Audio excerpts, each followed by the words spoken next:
Suspend হয়ে গেলেন বিরোধী দলনেতা শুভেন্দু অধিকারী। 30 দিনের জন্য বিধানসভায় সাসপেন্ড। আরো 3 বিধায়ক সাসপেন্ড। এ নিয়ে তৈরি হয়েছে রাজনৈতিক তরজা। বিরোধী দলনেতা শুভেন্দু অধিকারী সহ 4 বিজেপি বিধায়ককে 30 দিনের জন্য বিধানসভা থেকে সাসপেন্ড। আর এ নিয়ে রাজ্য রাজনীতির হাওয়া গরম। বিজনেসকে আমরা অগ্রাহ্য করেছি, টুকরো টুকরো করেছি ছিঁড়ে, এবং আমরা সেটা উড়িয়ে দিয়ে 10 মিনিটের বিক্ষোভ করে বাইরে বেরিয়ে এসেছি। তারপরেই আগে থেকে সাজানো প্লট অনুযায়ী বিরোধী দলনেতাকে টার্গেট করে আমি ওয়েলে নেমেছি, কিন্তু বঙ্কিম ঘোষ বা অগ্নিমিত্রা পাল ওয়েলে নামেনি, তাদেরকেও সাসপেন্ড করা হয়েছে।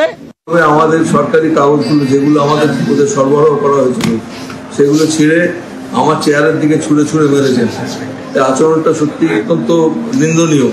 সেই মর্মে আজকে একটা মোশন এনেছেন আমাদের শ্রী নির্মল ঘোষ। ওদের এই আচরণের জন্য ওদের 30 দিন, আগামী 30 দিন বা অফিস সেশন শেষ হওয়া পর্যন্ত সাসপেন্ড করা হোক, সেটা আমরা ভোটে দিয়েছিলাম।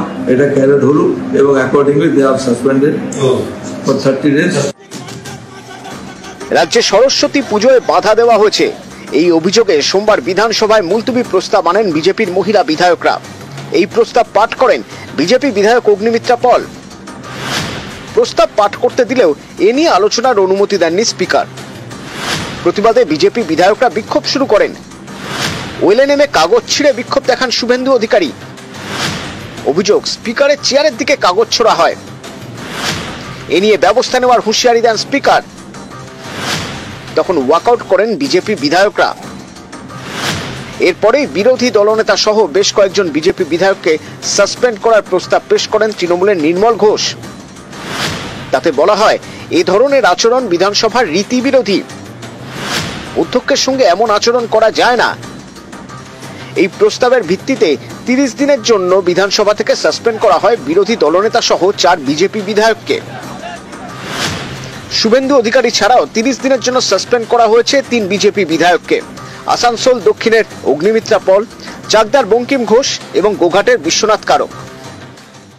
বিধানসভায় একটু আধটু বিক্ষোভ, চিৎকার চেঁচামেচি হয়েই থাকে। শুভেন্দু যেটা করলো বা তার লোকেরা যেটা করলো, সেটা স্পিকারের চেয়ারের দিকে ছুটে গিয়ে মানে হেঁটে গিয়ে কাগজগুলো ছুঁড়ে দিলেন ওনার দিকে।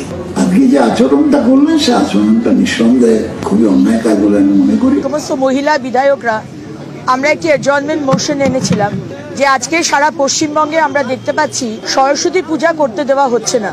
আমাদের আলোচনা করতে দেয়নি, আমরা প্রতিবাদ করেছি সেখানে প্রায় 10 মিনিট, এবং আমাদের বিরোধী দলনেতার নেতৃত্বে আমরা ওয়াকআউট করেছি।